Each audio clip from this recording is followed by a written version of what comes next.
Magandang araw sa inyo mga padre. Gayon din sa inyo mga Ginoo at Binibini. Ikarangal ko pakilala niyo si Don Crisostomo Ibarra. Anak ng kaibigan ko si Don Rafael Ibarra. Kararating nila galing Europa. Ikinararangal kong magkita kayong lahat. Aba, naririto pala si Padre Damaso, ang matay na kaibigan ng aking ama. Ikinagagalak kong makita. Hindi ka nagkakamali, Gino. Ako nga si Padre Damaso. Ngunit, kailanman hindi ko naging kaibigan ng iyong ama. Pagpatawad niyo kung ako may nagkamali. Kayo ba talaga ang anak ni Don Rafael Ibarra? Ako nga po, Ginoo. Maligayang pagbabalik, Don Crisostomo. Nakasama at nakilala ko ang iyong ama at masasabi kong tunay siyang marangal na tao. Nararapat lamang na siya ay kilalan. Sana ay mas mapalad kayo sa inyong ama. Ginoo, maraming salamat sa ibapuri sa aking ama. Tila ba'y parang nabunutan ng tinik ang aking dibdib. Sandaling mawawala ang pag-aalilangan sa kanyang sinabi. Magandang araw mga Ginoo at Binibini. Handa na po ang inyong tanghalian. Kung paano ito ay nakalaan sa inyo, Padre Damaso? Higit kayong nakataranda, mataas ang kakulan at kapangyarihan. Hindi naman ako ganun katanda. Sa tingin ko ikaw mas bagay sa upang ito, sapagkat ikaw na ang bagong kura ng bayang ito. Sumusunod lamang ako sa iyong pinag-uutos. Hindi ko inuutos.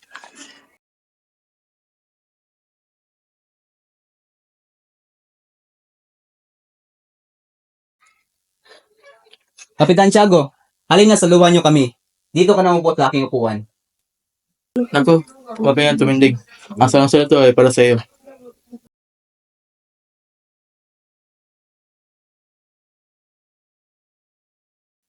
Don Crisostomo, ilang taon kayong nawala sa Pilipinas? Siguro po mga 7 taon. Hindi niyo ba nalimutan ang Pilipinas? Matagal-tagal din ang 7 taon. Hindi mangyayari yon. Ako marahil makalimutan ng aking bayan, pero ako, lagi kong aalahanin ang aking lupang sinilangan. Ano ibig niyong sabihin? Mahigit 1 taon rin akong walang balita sa Pilipinas. Ni hindi ko nga alam kung paano at kailan namatay ang aking ama. Nasaan ba kayo noon at hindi man lang nagpadala ng telegrama? Noong kami ikasal, nagpadala ako ng telegrama sa Espanya. Hindi niyo ba natanggap iyon? Malamang nasa Alemanya ako ng mga oras na iyon. At sa Russia naman itong huling 2 taon. Kung gayon ay may mga nakilala na rin kayo doon. Wala akong masyadong nakilala doon, sapagkat doon ay hindi ako nagsasalita ng wikang Kastila. Paliban na lamang kung nasa harap ng ilang konsulado. Kung gayoy, paano kayo nakikipag-usap doon?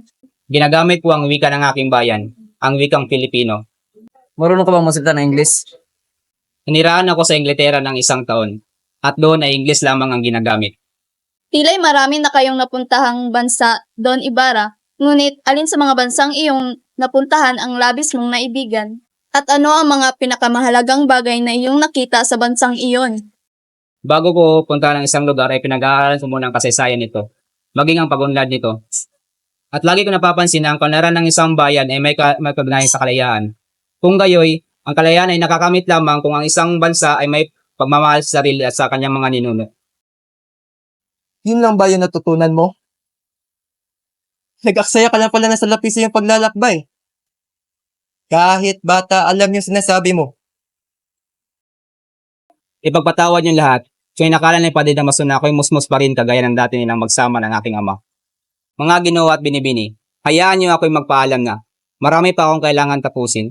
Natapos na rin naman ang pinakamahalagang bahagi ng hapunang ito. Mga Ginoo, sa ngalan ng Espanya at Pilipinas,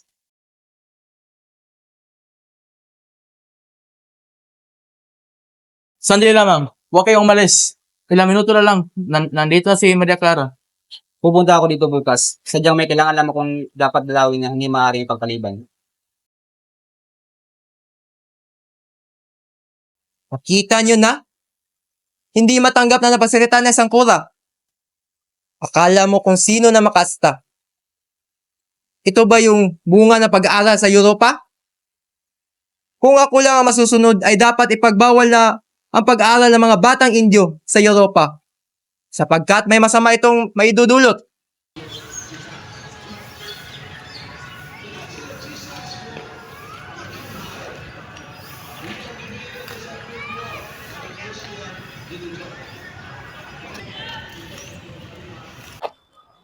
Binata, mag-iingat kayo. Naway nagsilbing aral sa iyo ang sinapit ngayong ano.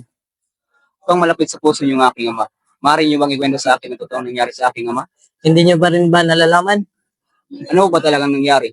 Alam ba ninyo? Batid ng lahat ang nangyari sa iyong ama. Namatay ang iyong ama sa bilangguan. Ang ama ko, nakulong, namatay sa bilangguan. Sandali lamang. Kilala niyo ba ang aking ama? Opo, si Don Rafael Ibarra ang iyong ama. Huwag kayong mabahala. Sa bayang ito ay di maging marangal na hindi nabibilang. Maaari niyo bang isalaysay sa akin ang totoong nangyari sa aking ama? At kung bakit siya nakulong? Ikukwento ko sa iyo, sumama ka sa akin patungo sa kwartel at isasalaysay ko ang mga nangyari sa iyong ama habang tayo ay naglalakad. Marami nagmamahal sa iyong ama dahil sa likas nitong kabaitan, ngunit marami ding naiingit at naiinis. Ang mga mabuting tao ay hindi nagtatagal, nagkakaroon ng maraming kaaway tulad ng iyong ama. Ilang buwan pa lamang kayong umalis nang magkasama ng loob si Padre Damaso at ang iyong ama. Dahil pinagbimitangan ni Padre Damaso ang iyong ama na hindi nangungumpisal. Mula noon ay pinariringganin na ni Padre Damaso ang iyong ama sa tuwing nagmemesa siya. Noong mga panahon iyon, may isang kolektor na dating alteryero. Tinanggal siya bilang alteryero dahil sa kasamaan ng ugali at kamangmangan. Isang araw, nagkaroon ng alitan ng iyong ama at ang kolektor. Ganito ang mga nangyari.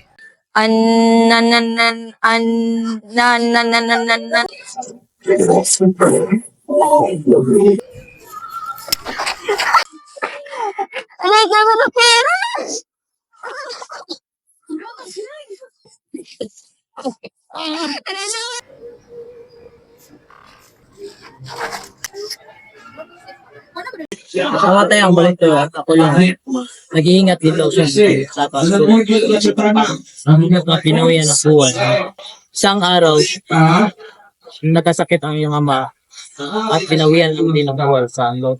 Namatay ang kolektor at ako lang. Nag-iingat dito siya sa paso.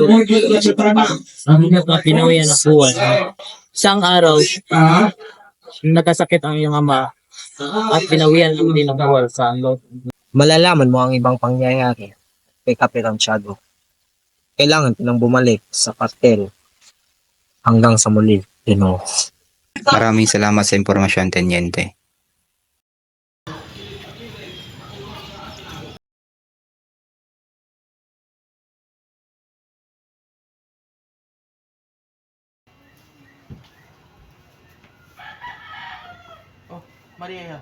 Oh, Maria, ba't mag-isa ka lang? At ba't malungkot ka? May problema ba? Wala naman po. May iniisip lang. Gusto mo ba magbakasyon? Saan mo gusto? Sa San Diego o sa Malabog? Sa Sanje. Pinsan, maaari ko ba munang makausap ang aking pamangkin? Maria, nandyan na ang kanina upang hinihintay.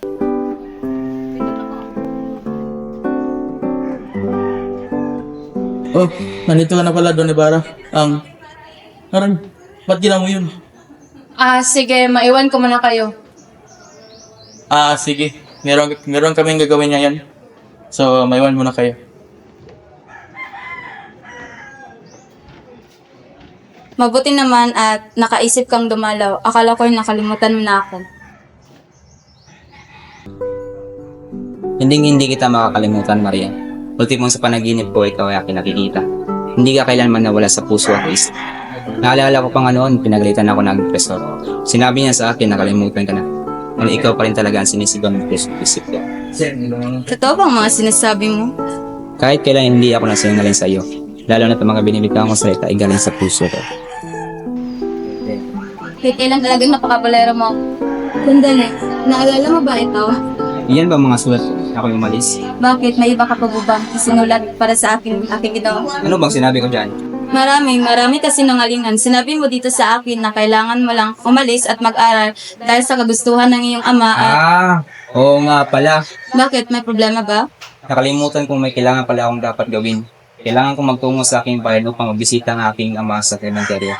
Umayo ka na, hindi kita pipigilan. Pagdating mo doon, ialay mo itong bulaklak sa libingan ng iyong ama at huwag kang mag-alala. Magkikita rin tayong muli. Mag-iingat ka, Ibarra. Mahal na mahal kita. Maraming salamat sa iyong pag-unawa, Maria. Mahal na mahalin kita. Lumakad ka na. Mag-iingat ka, Ibarra. Hihintayin kita. Pwede ba sa ibang lugar na tayo magukay? Bagong-bago pa itong hinukay natin eh. Ano ka ba? Ganyan din sa iba.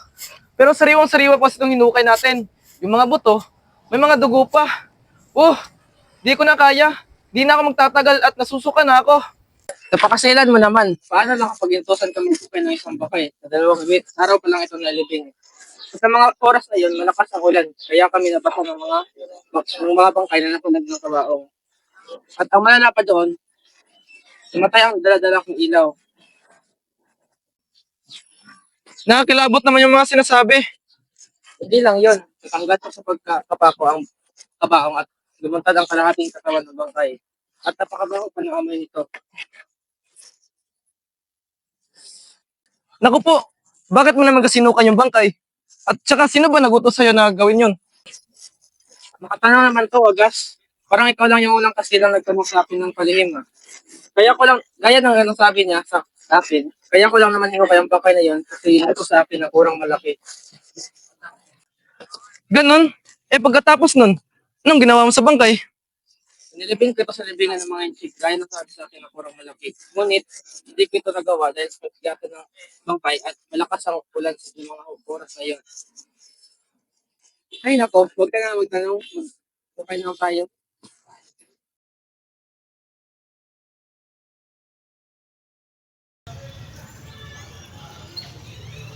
Pasensya na po at hindi ako masyado makadalaw sa libing ng iyong ama sapagkat ako ay nagkasakit at madaming ginagawa. Sabi po nagpipit Tiago, siya na po ang paggawa ng nitso. Hinamdan ko po ito ng bulaklak at malaking krus. Doon po, banda doon. Nasa na? Alam ko lang naririto lamang iyon. Ang mabuti pa magtanong tayo sa mga supulsirero.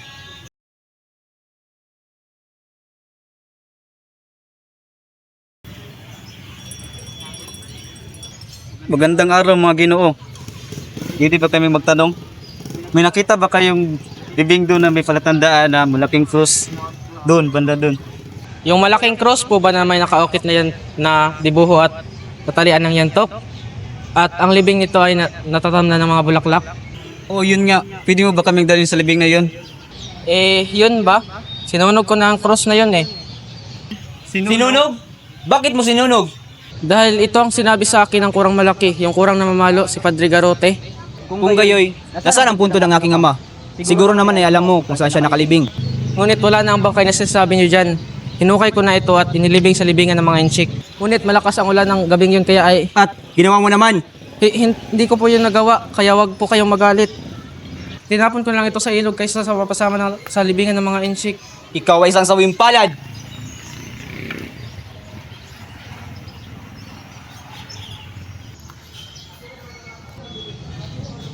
Anong ginawa mo sa puto ng aking ama? Wala akong ginagawa sa inyong ama. Anong wala? Magsabi ka ng totoo. Wala po talaga akong ginawa. Baka po ang kurang pinalitan ko na si Padre Damaso ay tinutukoy niyong may ginawang sama sa inyong ama. Padre!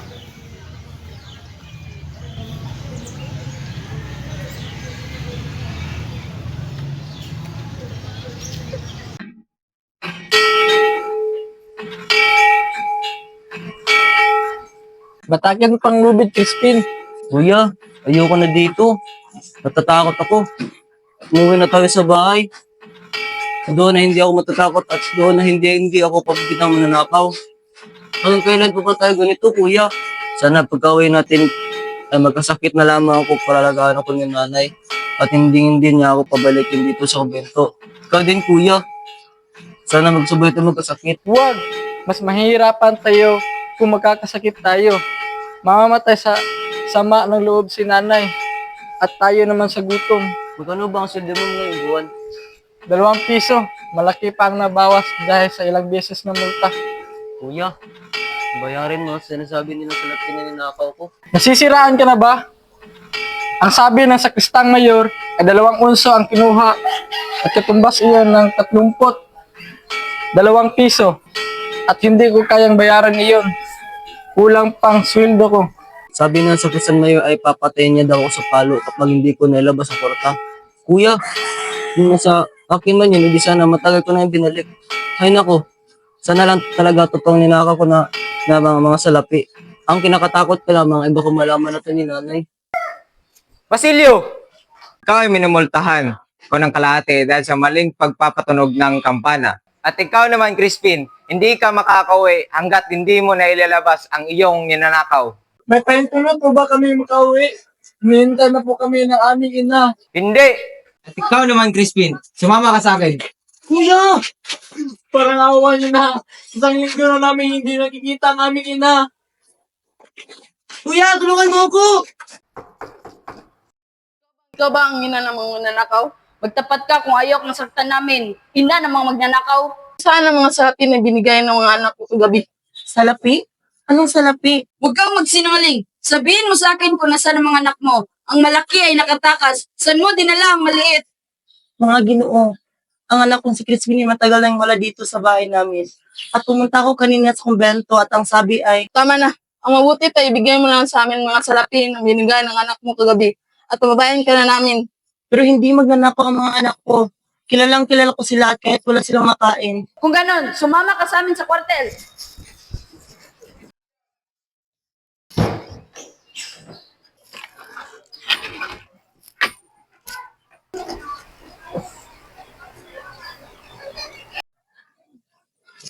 Ang damit ni Basilio, may dugo.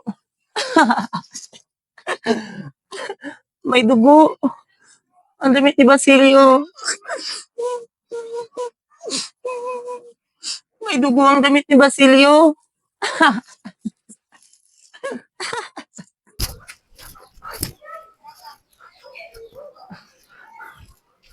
Basilio, Crispin, mga anak ko, nasaan kayo? La la la la la la la. Mga anak ko. Nawawala ang mga anak ko. Ikaw sigurong kumuha sa kanila, no? Sumagot ka.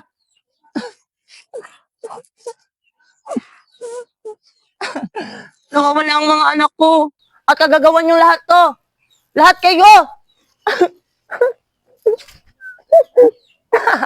Kumanta ka naman, Maria, para nang magkaroon ng sigla ang ating paglalakbay. Malulungkot ang mga kinakanta ko, kaya wag na lang. Ayos lang kahit malungkot. Para magkaroon ng ingay ang tahimik eh. Sige na, Maria, pumayag ka na.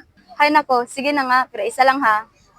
Wala kasing tamis ang mga sandali sa sariling bayan. Doon sa ang lahat ay pinagpapala ng halik ng araw.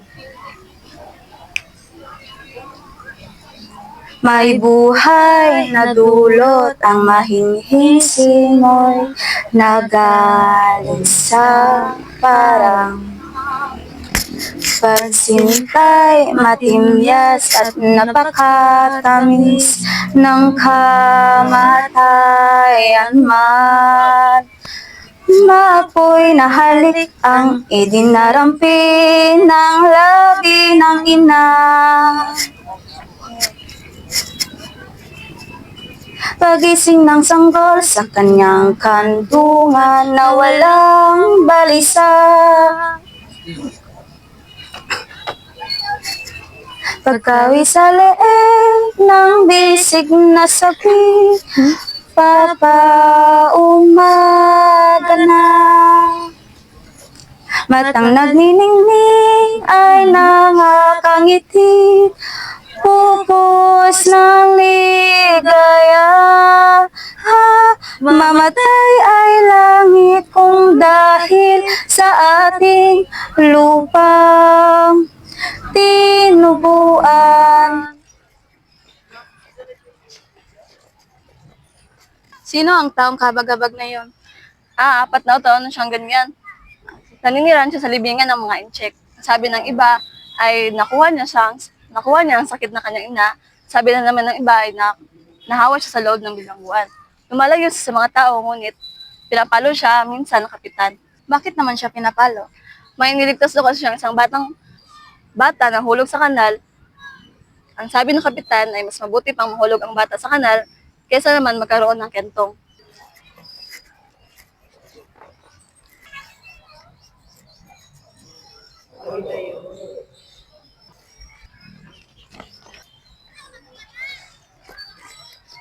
Bakit ginawa mo yun, Maria? Kasi wala akong kayang ibigay kundi iyon lamang. La la la la la la la la la. Tara, magdasal tayo. Alam mo, may dalawa akong anak. Ang babait nila.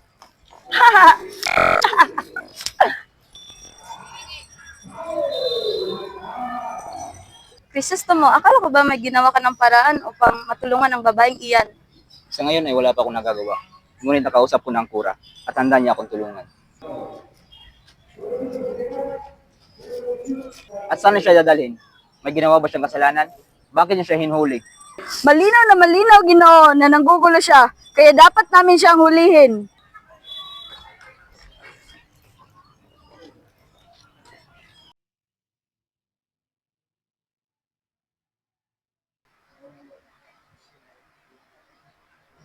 At iginawad mo sa kanila ang mabuting kalooban upang palaganapin ang pangaral.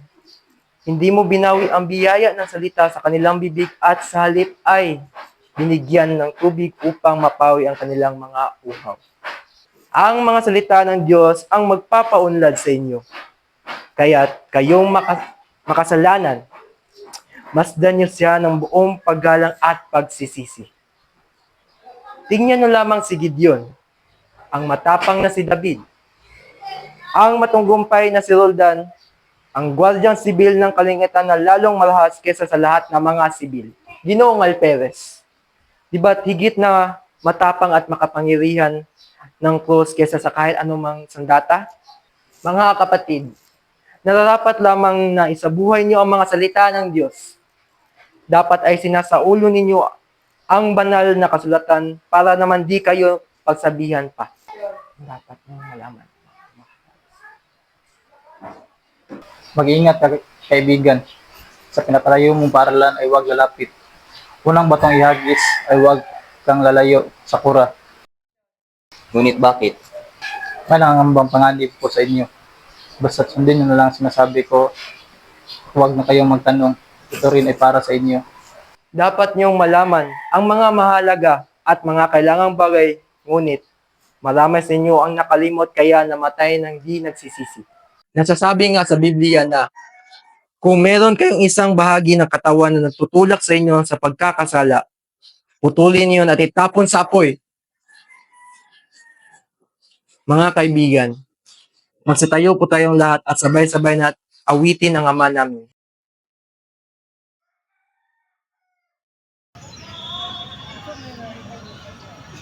Ginoong Ibarra, maasahan niyo ang aking tulong. Ano mang ikailangan niyo ay gagawin ko o kaya iutos ko sa mga tauhan ko. Maraming salamat po, Alkalde. Ngayon ngayon ay wala pa naman akong iutos.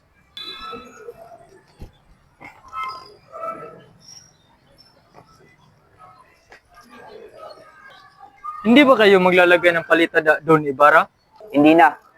Ayoko namang matulad kay Juan Palomo. Ako na nga naghanda, ako pa rin ang kakain. Sige na, Ginoo, maglagay na kayo ng palitada. Sige na nga.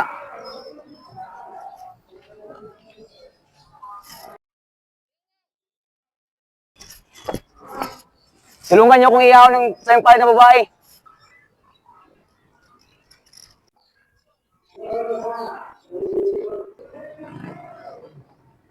Doon Krisostomo, ayos lang ba kayo? Nasaktan ba kayo? Naku, ipakukulong ko talagang nangangasiwa dito. At Juan na iyon. Okay lang ako, Alkalde. So, huwag mo na ipagpakulong ang nangangasiwa dito sapagkat hindi natin alam kung sino ang may sala. Ipagpabayan mo na lamang sa akin ang pagsisiyat sa kasong ito. Anong nangyari sa kanya? Matapos na makita, hindi ko napamak. Ay nawalan na siya ng malay. Marahil ay labi siyang kinabahan sa nangyari. Ah, ganun ba? Magiging maayos lang ba siya? Oo naman. Kayo na lamang kailangan. Sige, kayo na bahala magdalas kayo. Maraming salamat, Binibini. At sige, ako na mag-uwi sa kanya. Mag-ingat ka sa pag-uwi, Binibini. Mahal na mahal kita, Maria. Hindi ko pa alam kung paano ako mabubuhay kung sakaling may masamang mangyari sa iyo. Ito ay isang masamang simula.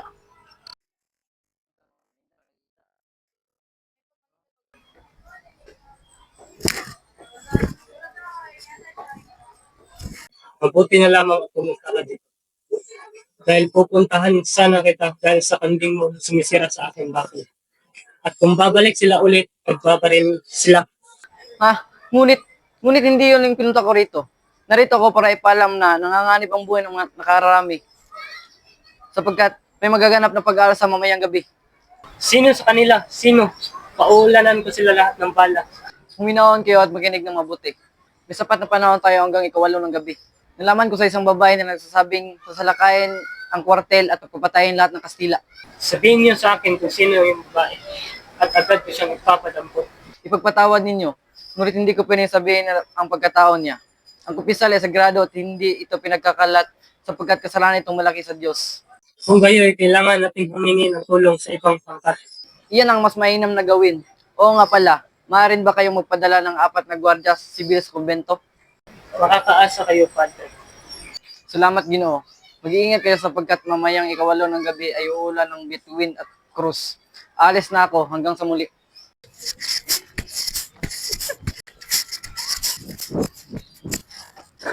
Elias, ikaw pala yan. Ano mapaglilingkod ko sa iyo? May iba ako. Alam mo ba nakatukas ako na sa kaway na hindi nagliliyaw? Ang galing, hindi ba? Hindi po kuya ang dapat natin pag-usapan dito. Kailangan na po nating itago lahat ng kasulatan na magpakahamak po sa inyo at magmadali na po tayong umalis dito. Ha? Nagugulan ako sa iyo. Ano ba ang nangyayari? Ako po na may pag-aalsa mamaya at isigaw ng mga bayarang maghimagsik ang inyong pangalan. Ngayon ay kailangan na po natin magmadali bago mahuli ang lahat. Ngunit sana man ako pupunta. Si Maria Clara ay naghihintay sa akin ngayong gabi. Kahit saan basta malayo sa lugar na ito. Sige, tulungan mo na lamang akong ayusin aking mga papeles. Ginoo, kilala mo ba si Ginoong Pedro Ibarra Mindia? Oo, Elias. Noon ko siya sa tuhod. Pinaikli lamang namin ang apelido dahil masyadong haba ito. Alam mo ba na siya ang dahilan ng pagkawasak ng aming angkan? Matagal ko nang hinahanap ang apelidong ito. Magpapagiganti na rin ako. Dapat ka na mamatay. Minahon ka, Elias. Pag-uusapan natin ito. Maghanap lamang ako ng bangka para sa pagtakas. Makinig kayo sa aking Ginoo. May plano ako. Dadalhin ko kayo sa isa ng kaibigan sa Mandaluyong at ihatid ko na lang ang pera na naitago ko para may magamit kayo sa ibang bansa. Ang ibang bansa? Para pamuhay pa kayo sa ibang bansa ng tahimik at walang gulo. At isa pa marami kayong salapi sa Espanya at kaibigan na pwedeng tumulong sa inyo upang malinis ang inyong pangalan. Elias, 2 beses mo nang sinagip ang aking buhay. Karapat dapat lamang na isauli ko sa inyo ang yaman ninyo. Sakit mamahay ng tahimik na sa ibang bansa. Pagpatawad nyo Ginoo, ngunit hindi ako makasama sa inyo. Pero bakit mo ako pinapayuhan ng mga ibang bansa? Sa hindi mo karanas ng kagagibak at maaari pa kayong magsabungkay doon. Hindi totoo yan. Kahit kailan hindi ko magagawang itampi ang sarili ng bayan. Wala akong ibang inisip kundi mapabuti ang ating bayan. Malamang yan ang sasabihin nyo kasi di nyo pa naranasan ang mga paghihirap dito. May katiwiran ka nga. Ngayon malinaw na sa akin ang lahat.